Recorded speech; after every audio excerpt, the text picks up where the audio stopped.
কত তোমার জন্য কঠিন গো মা। আমার নবী ডাক ডাক আসারি গুনাহগার যারা হবে, বেনমাজি যারা হবে রে, আমার মহব্বত যাদের কলিজায় থাকবে না, এই লোহার প্যারাকটা গাছের ভিতর থেকে খুলতে যেমন কষ্ট হবে রে, তার চাইতে আরো কোটি গুণে বেশি কষ্ট হবে গো একজন বেনমাজির আত্মাটা যখন তার দেহের ভিতর থেকে বাহির করবে।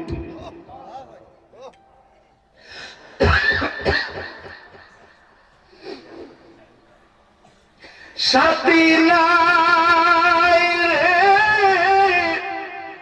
বাতি নাই রে, যেই দেশে একা একা পরে থাকবা সেই দেশে। যুবক ভাইয়া বলে দুনিয়া দিন দিকে চলে মা নবী বলা আসা আজরাইলের চারটা সুরত থাকে রে বাবা। আসেন আমাদের রূহটা কোন সুরত দিয়ে বাহির করবে একটু বুঝে নেই, জেনে নেই। আজ হোক কাল হোক আমি নাই পড়ি মারা যাব। মনে রাখবেন সব সময়, আমি নামাজ পড়লেও মারা যাব, না পড়লেও মারা যাব। আমি হালাল পথে চললে মরব, হারাম পথে চললে মরব।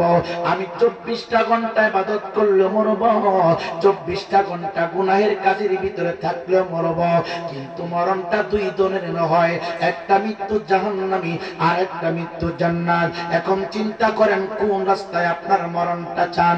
যদি মনে করেন জান্নাতি মৃত্যু আপনি মন বানাবেন, জান্নাতের ভিতরে আপনার স্থায়ী হবে, তাহলে আজ থেকে এখন থেকে তওবা করে নিজেকে আপনি পরিবর্তন করেন। গীবত ছেড়ে দেন, বদনাম বলা ছেড়ে দেন, মানুষের অগোচরে মানুষের বদনাম বলা বন্ধ করে দেন, অন্যের বাইরে গীবত বলা বন্ধ করে দেন, অন্যের সমালোচনা বন্ধ করে দেন। কে কি করলো না করলো শোনার বিষয় নাই, দেখার বিষয় নয়। মান আরাফা নাফসাহু ফাকাদ আরাফা রাব্বাহু।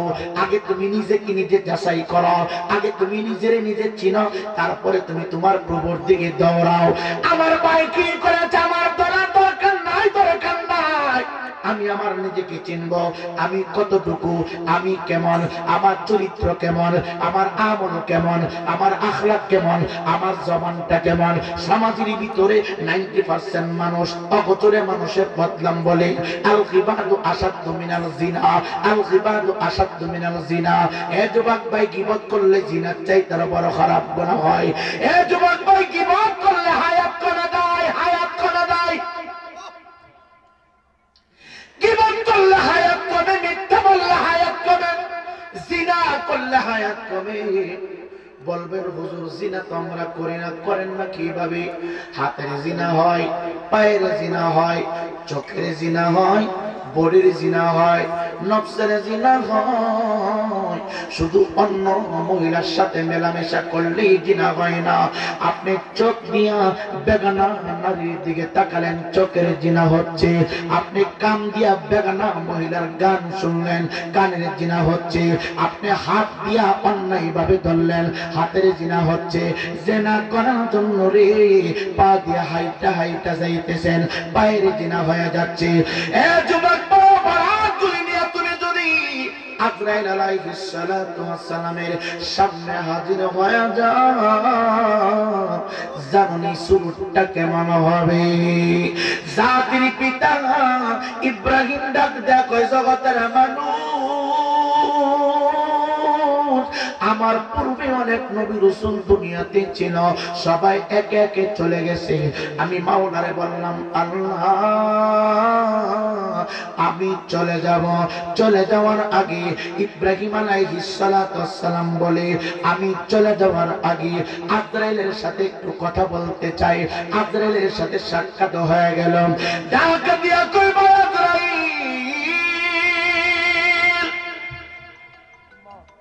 তোমার বড় কঠিন শুরুটা কেমন হবে, যে শুরুটা দেখলে মানুষের কলিজা ফেটে যাবে, যে শুরুটা দেখলে গায়ের সমস্ত শরীরের রক্তগুলো পানি হয়ে যাবে, যে শুরুটা দেখলে গায়ের সমস্ত জোড়াগুলি ঠাস ঠাস করে ছিঁড়ে যাবে।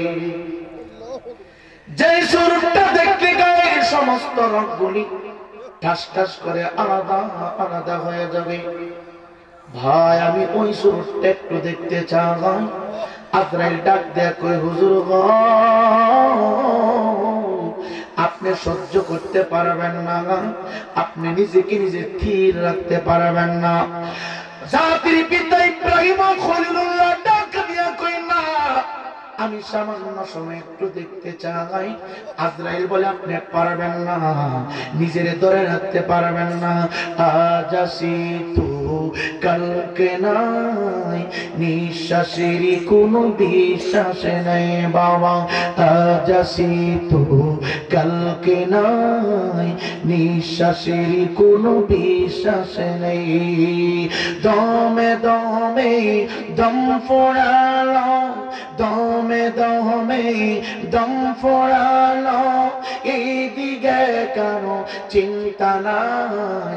আজ আসি তো কালকে নাই, নিঃশ্বাসের কোনো বিশ্বাস নাই বাবা। আজ আসি তো কালকে নাই, নিঃশ্বাসের কোনো বিশ্বাস নাই। হবে যখন সমন্দারি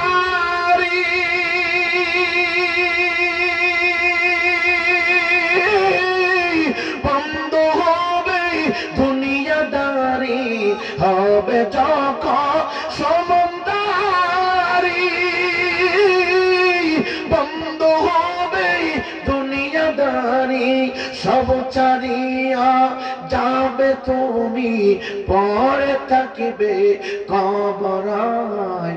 আজ আসি তো কালকে নাই, নিঃশ্বাসের কোনো বিশ্বাস নেই বাবা। আজ আসি তো কালকে নাই, নিঃশ্বাসের কোনো বিশ্বাস নেই। দমে দমে দম ফোড়ালো, দমে দমে দম ফোড়ালো, এইদিকে কারো ভাবনা নাই। আজ আসি তো কালকে নাই, নিঃশ্বাসের কোনো বিশ্বাস নেই। মালাকুল মউত ডাক দেয় হুজুর আকৃতি দেখলে মানুষ পায়খানা পেশাব একসাথে করে, ওই আকৃতি দেখে আপনি মানতে পারবেন না।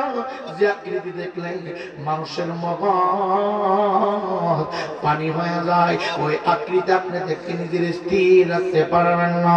মালাকুল মউত আজরাইল ডাক দেয় কই হুজুর আপনি নিজেকে গুছিয়ে রাখতে পারবেন না, আপনি জ্ঞান হারায় ফেলবেন, আপনি অজ্ঞান হয়ে যাবেন। হযরত ইব্রাহিম খলিলুল্লাহ ডাক দেয় না না না না আমি অল্প সময়ের জন্য দেখতে চাই।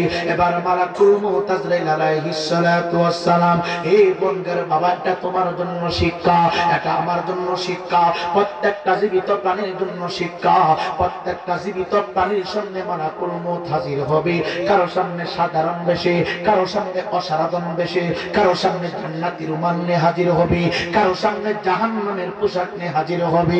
এ যুবক ভাই হাজির হবে একদিন। মকসুদ না যদি এখন কবর থেকে উঠা বলতে পারত মরণের যন্ত্রণা কত কষ্ট, তাইলে তুমি বুঝতে পারতা, তাইলে তোমার মেমরি, তাইলে তোমার জীবনটা একটু পরিবর্তন হয়ে যাইত। পাগলামি কইরো না। মালাকুল মউত আজরাইল ডাক দেয়া কই হুজুর আপনার দুইটা চক্ষু বন্ধ করে দেন, আমি যখন বলবো তখন খুলবেন। জোরে কোন সুবহানাল্লাহ। আপনাদের অসুবিধা হইতেছে চলবনি না লাইন ঘুরাই দিব? যুবক ভাই দে পা দুইটা গায়ে দে, আমি তোর মতো যুবক, আমি তোর মতো যুবক রে বাবা, তোর মতো যুবক। একদিন দাড়িগুলো পেকে যাবে, জানি না দাড়ি পাকা বন্ধ সময় হয় কিনা। একদিন মাথার চুলগুলি কালো সাদা হয়ে যাবে, জানি না ওই দিন পর্যন্ত আমার সময় আছে কিনা। সমস্ত চিন্তা ফিকির করলাম, কিন্তু কালা দাড়িগুলো সাদা হয়ে গেছে, এই নিয়ে ভাবলাম না। একদিন অনেক চিন্তা ফিকির করলাম, এ যুবক ভাই কিন্তু কালা চুলগুলো সাদা হয়ে গেছে, এই চিন্তা করলাম না রে বাবা। এই ইমানদার মুসলমান মালাকুল মউত আজরাইল ডাক দেয়া কই হুজুর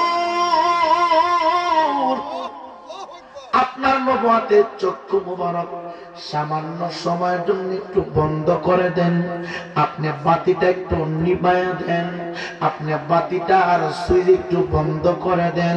আমি যখন বলবো আপনার নবুয়তের দুইটা চক্ষু মুবারক আবার খুলবেন, আপনার নবুয়তের বাতিটা একটু জ্বালায় দিবেন। জাতির পিতা ডাক দিয়া কয় আমি চক্ষু বন্ধ করে দিলাম। চক্ষু বন্ধ করলাম, হঠাৎ করে আমাকে বলা হচ্ছে আমার লাইট জ্বালানোর জন্য, আমার জীবনের বাতিটা জ্বালিয়ে দেওয়ার জন্য। আমি আমার দুইটা চক্ষু খুললাম, খুইলা দেখি এমন একজন ব্যক্তি দাঁড়ানো দাঁড়ানো। আমি জাতির পিতার লাইফ শুরু থেকে এই পর্যন্ত কোনদিন এত বড় চোট কোনদিন দেখে নাই। চিৎকার দেখো আল্লাহু আকবার। এই যুবক ভাই, কক্সবাজারে যারা গিয়েছেন, একটা দানব আকৃতি তৈরি করা হয়েছে বোতল দিয়া, তারপরে পচা গান্দা অনেকগুলো কাগজ দিয়া একটা দানবের আকৃতি তৈরি করা হয়েছে। এইটারে দেখা মানুষ অনেকে ধর মারে, চিল্লান মারে। সাধারণ মানুষ বানাইলো দানবের মতো, দেখা মানুষ ভয় পায় ভয় পায়। হযরতে জাতির পিতা ইব্রাহিম খুলনা ডাক ডাকে পৃথিবীর মানুষ, আমি আমার লাইফে এত বিশাল আকৃতি কোনোদিন দেখি নাই, আমি আমার জিন্দেগির ভিতরে এত বছর কোনোদিন দেখি নাই। আমি ইব্রাহিম খলিলুল্লাহ দিন না 2 দিন না 40 দিন পর্যন্ত নমরুদ আগুন জ্বালাইছে, কত ভয়ানক আগুন। 100 গজ উপর দিয়া পাখি গেলে আগুনের তাপে পাখিগুলো বোনা হয়ে যেত, আগুনের তাপে পাখিগুলো গলে যেত। এত কঠিন আগুনের ভিতরে 40 দিন পর্যন্ত ছিলাম, এত বদ আকৃতি বদ স্বরূপ দেখি নাই। কিন্তু চক্ষুটা কইরা দেখি এমন একজন মানুষ দাঁড়ানো, মাথার তালুটা প্রথম আসমানের ছাদের সাথে লাগানো, পা দুইটা জমিনটার উপরে লাগানো, একটা হাতে আল্লাহর জান্নাত আর একটা হাতে জাহান্নাম। ডান দিকে যতগুলি চক্ষু, বাম দিকে ততগুলি চক্ষু, সামনে যতগুলি চক্ষু, পিছনে ততগুলি চক্ষু। প্রত্যেকটা চক্ষু থেকে ভিন্ন ভিন্ন ভিন্ন ভিন্ন কোয়ালিটির আগুনের হুঙ্কার বাগির হইতেছে। এ যুবক ভাই, যুবক ভাই, যুবক ভাই, কেমনে তোমার বুঝাবো, কোন ভাষা দিয়ে বুঝাবো? হাতির দাঁতগুলো দেখতে বড় ভয় লাগে, হাতির দাঁত সামান্য। মুফাসসিরে কেরাম বোঝানোর জন্য এই সামান্য বিষয়ের সাথে যুক্তি দিয়েছেন, হাতির দাঁত যেমন লম্বা, তার চাইতে আরো কোটি কোটি কোটি কোটি গুণে বেশি দূরত্ব। লম্বা লম্বা দাঁত বাজির হবে না বাবা। একটা মানুষের ডান দিকে চক্ষু থাকলে, বাম দিকে চক্ষু থাকলে, ডানে বামে সামনে পিছনে চক্ষু থাকলে তারে কেমন দেখা যাবে?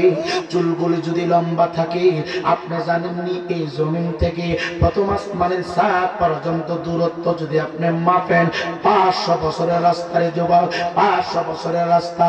এখন চিন্তা করেন কতটুকু পরে আসমানটা, এত লম্বা মানুষ তার সামনে দাঁড়িয়ে আছে।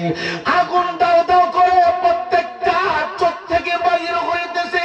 জাতির পিতা ইব্রাহিম কুল্লা ডাক দেখো বন্ধুর মানুষ আকৃতি দেখিয়া আমি ঠাস করে অজ্ঞান হয়ে গেলাম, আমার জ্ঞান চলে গেল, আমার লাইফ নিভে গেল, আমি জমিনটার উপরে পড়ে গেলাম পড়ে গেলাম পড়ে গেলাম পড়ে গেলাম। এমন ভয় পাইছি আমার সমস্ত শরীরটা কম্পন শুরু হয়ে গেল। জাতির পিতা ডাক ডাক, শোনো মুসলমান শোনো, ও আমার সন্তানেরা তোমরা শোনো।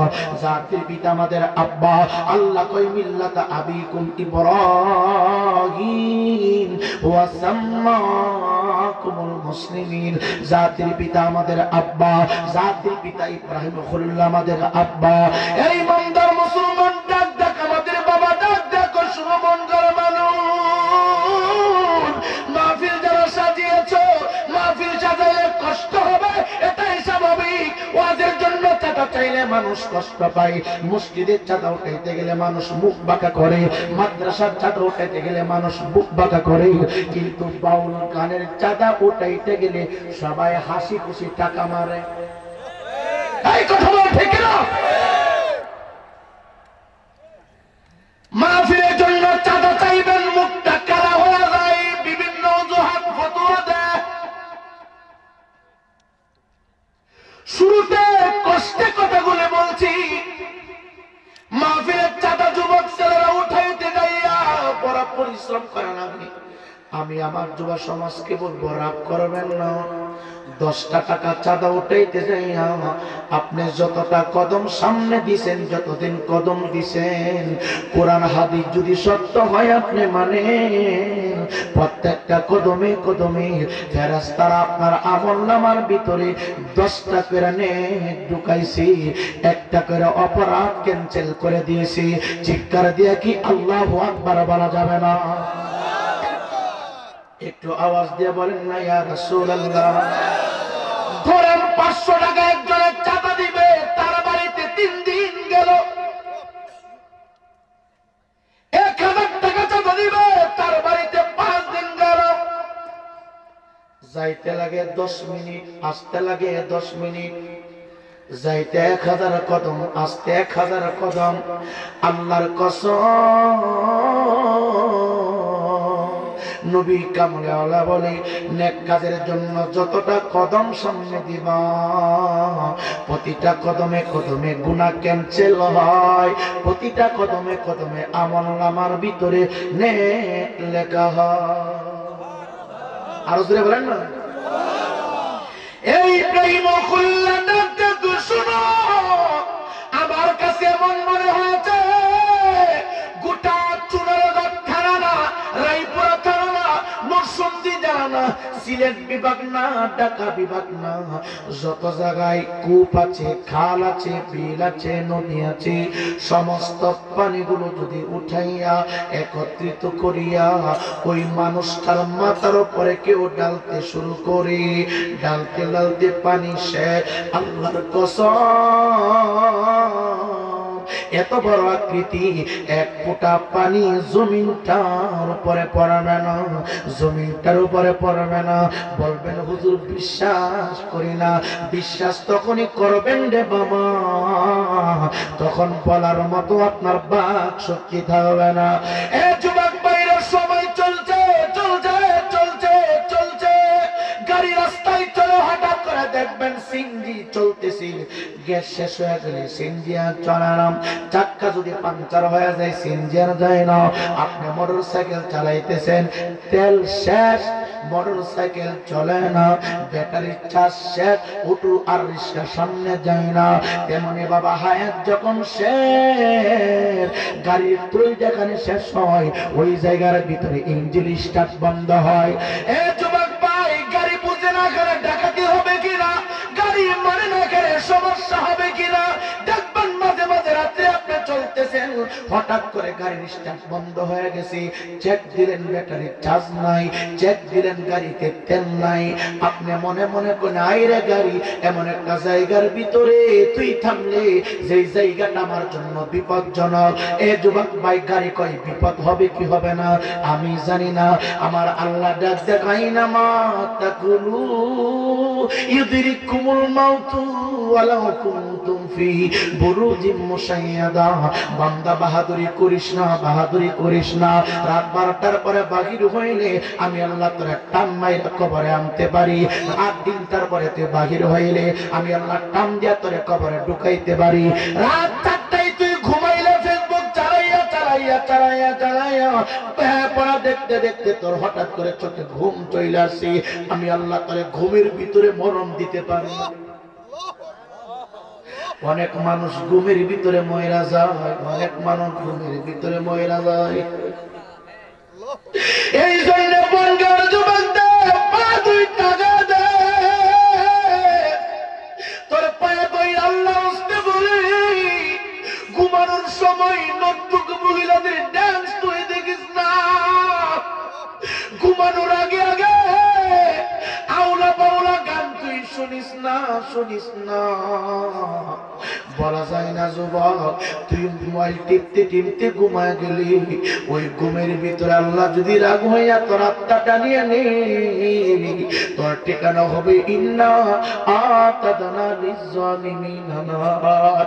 কত মানুষ ঘুমের ভিতরে মইরা যায়, কত মানুষ ঘুমের ভিতরে মারা যায়। এ যুবক ভাই, যুবক ভাই, পা তুই টাকা দে, মরণের যন্ত্রণা বড় কষ্ট, কষ্ট। সময় যাইতেছে, যাইতেছে, যাইতেছি।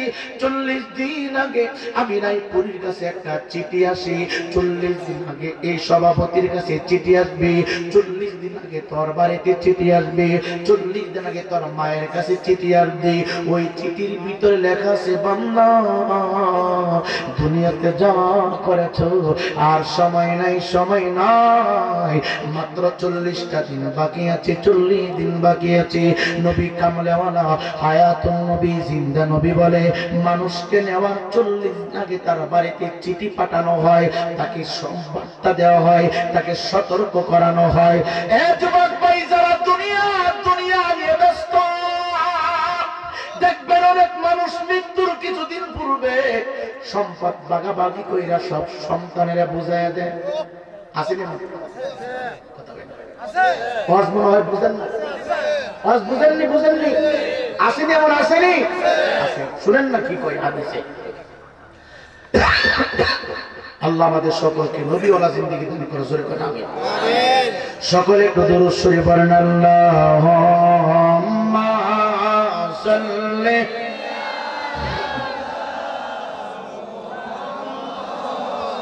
ওয়া আলা আলি সাইয়্যিদিনা মুহাম্মদ বলওয়ালা সাইয়্যিদিনা।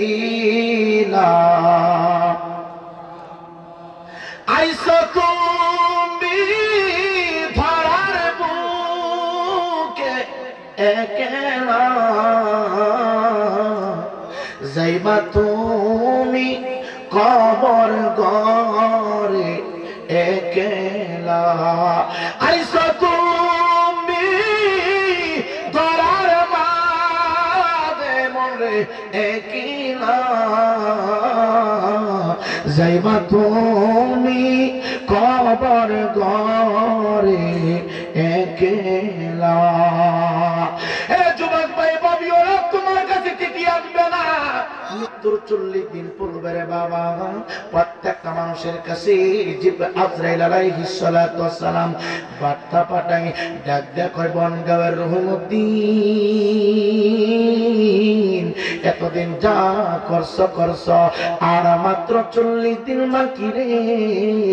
এই বার্তাটা সবাই অ্যাকসেপ্ট করে না, এই বার্তা সম্পর্কে সবার ধারণা থাকে না রে বাবা। যারা ইমানদার, ইমানদার দেখবেন মৃত্যুর কিছুদিন পূর্বে লোকটা পরিবর্তন হয়ে যায়, হাত থেকে দাঁতের গোটা নামে না, মাথা থেকে টুপি খুলে না রে বাবা। দেখবেন রাস্তা দিয়ে হাঁটে, যারে পাই তার কাছে ক্ষমা চায়, যারে পাই তার কাছে দোয়া চাই, আর বলে জারুলিয়া বাজারে একজন রে পাইছে, হাত ধরে কই, বাবা রে আমি মনে হয় বেশি দিন আর থাকবো। ওয়ালা আলিম মুহাম্মদ বলওয়ালা আলে সাইয়্যিদিনা। আজরাইল আছে ভয় দাঁড়ায়া, কোন দিন জানি কারে নিবে ধরিয়া, বলো আল্লাহুম্মা। মাশাআল্লাহ। ওয়ালা আলি মুহাম্মদ বলো আলাম সাইয়্যিদিনা।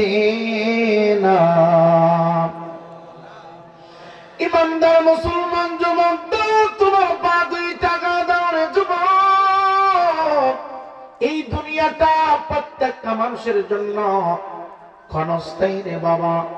আমরা কেউ চিরস্থায়ী বাসস্থান নিয়ে আসি নাই। আজকে এখানে আছি, কালকে হয়তো আগামী কালকে অন্ধকার কবর করে যেতে হবে। ইমানদার মুসলমান বাবা, দুইটা পায়ে দুইরা হাত ধরে বলে রে বাবা, আমি আমির হোসেন রায় পড়ি, সময় সুযোগ যদি পাইতাম অত্র অঞ্চলের ভিতরে যতটা ফ্যামিলি আছে প্রত্যেকটা মানুষের পা ধরে বলতাম, হাত ধরে বলতাম, বাবা আজকে রাস্তাঘাটে দাঁড়ায় থাকবা না, দোকানপাটে সময় নষ্ট করবা না। কারণ আল্লাহর কসম করে বলছি রে বাবা, কোরআনের মাহফিল ছাড়িয়া তুমি যদি চা হোস্টেলে বসে থাকো, একদিন আল্লাহর আদালতে তুমি আটকা পড়ে যাইবা। হয়তো আমার আল্লাহ জিজ্ঞাসা করবে, বান্দারা বনগাঁওয়ের ময়দানে আমার বান্দারা কোরআন থেকে কথা বলেছ, আমার বান্দারা আমার হাবিবের মহব্বতে হাদিস মুবারক পাঠ করেছিল, আমার বান্দার কথাগুলো তোমার কান পর্যন্ত পৌঁছানোর পরেও তুমি গুরুত্ব দিতে পারো নাই। চা হোস্টেলে সময় নষ্ট করেছ, ফেসবুকে সময় নষ্ট করেছ। আমার মন বলে ওই মানুষগুলো আল্লাহর আদালতে আটকা পড়ে যাবে, ওই মানুষগুলো আল্লাহর আদালতে ধরা খেয়ে যাবে। এই জন্য অনুরোধ কইরা বলি, রাস্তাঘাটে দোকান বাড়ি দাঁড়াইবা না। সময়টা কিন্তু কারো জন্য অপেক্ষা করে না, সময় কিন্তু চলমান বাবা। ইমানদার মুসলমান বাবা, দিন চলে যায়, রাত চলে যায়, আমি আর তুমি মনে করি আমার সময়টা বুঝিবারে না রে, না না না না। আজকে ফেব্রুয়ারির 9 তারিখ চলে গেলে এই দিনটা আর ভবিষ্যতে পাওয়া যাবে না। আমরা ছিলাম আলমে বদলের ভিতরের যুবক, সমস্ত মানুষগুলো এক জায়গার ভিতরে ছিলাম। আলমে আবহাওয়া থেকে আমরা চলে এসেছি বাবার পৃষ্ঠের ভিতরে। বাবার পৃষ্ঠ থেকে আমার আল্লাহ মায়া কইরা দয়া কইরা আলমে বদনের ভিতরে আমাদেরকে আল্লাহ পাঠিয়ে দিলেন। মায়ের পেটের ভিতরে যখন আমার আল্লাহ পাঠালেন, আমরা মনে মনে চিন্তা করেছি মায়ের পেটটাই আমাদের জন্য বড় রাজধানী, মায়ের পেটটাই বুঝি আমাদের জন্য বড় একটা জগৎ, মায়ের পেটটাই বুঝি আমাদের জন্য বিশাল একটা আনন্দের খেলাঘর, মায়ের পেটটাই বুঝি আমাদের জন্য বিশাল বড় একটা আনন্দ ফুর্তি করার জায়গা। ইমানদার মুসলমান বাবারা, কেমনে বুঝাইলে তোমার দিলটা নরম হবে, কেমনে বুঝাইলে তুমি দোকানটা ছেড়ে দিবা, কোন ভাষা দিয়ে কথা বললে তুমি চা হোস্টেল ছেড়ে দিবা, কোন ভাষা দিয়ে কথা বললে তোমার অন্তরটা তুলার মতো নরম হয়ে যাবে। মায়ের পেটের ভিতরে যখন ছিলাম যুবক, মনে করেছিলাম মায়ের পেটটাই বুঝি বড় একটা চুনারগড় থানা, আমরা মনে করেছিলাম মায়ের পেটটাই বুঝি বড় একটা সিলেট বিভাগ, আমরা মনে করেছিলাম মায়ের পেটটাই বুঝি বড় একটা ঢাকা বিভাগ, আমরা মনে করেছিলাম মায়ের পেটটাই বুঝি গোটা বাংলাদেশ, আমরা মনে করেছিলাম মায়ের পেটটাই বুঝি গোটা পাকিস্তান, ইন্ডিয়া, আমরা মনে করেছিলাম মায়ের পেটটার ভিতরে বুঝি আমি থাকবো, রং তামাশা করবো, আমি আর যাব না। কিন্তু সময় যখন ফুরায় গেল রে বাবা, মায়ের পেট থেকে আমাদেরকে বাহির করে দেওয়া হয়েছে। মায়ের বদন থেকে আমরা বর্তমানে আলমে দুনিয়া, বর্তমানে আমরা যেখানে আছি, যেই দেশের ভিতরে আছি রে বাবা, ওই দেশটার নাম হলো আলমে দুনিয়া। মনে রাখবেন যুবক ভাই, বিদ্যা বাবা, পাগলামি আর কয়দিন করবেন, আর কতভাবে সময় নষ্ট করবেন। আল্লাহর কসম করে বলে, আমি এই পরিচয়টা কত ভিআইপি বক্তা বাবা এই গোটা বাংলার জমিনে ওয়াজ করত, আজকে তাদেরকে খুঁজলে পাওয়া যায় না। যদি বলেন হুজুর তারা কোথায় চলে গেছি, এমন একটা জায়গার ভিতরে লুকাইছে, যেই জায়গায় চলে যাওয়ার পরে আর কোনোদিন বনগাঁও আসা যায় না। একটু আওয়াজ দেয়া বলেন না, ওই জায়গাটার নাম কি? জোরে বলেন না, নামটা কি? কবরে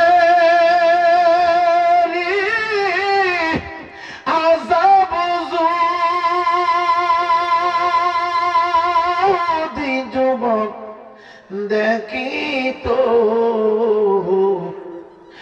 গরবারি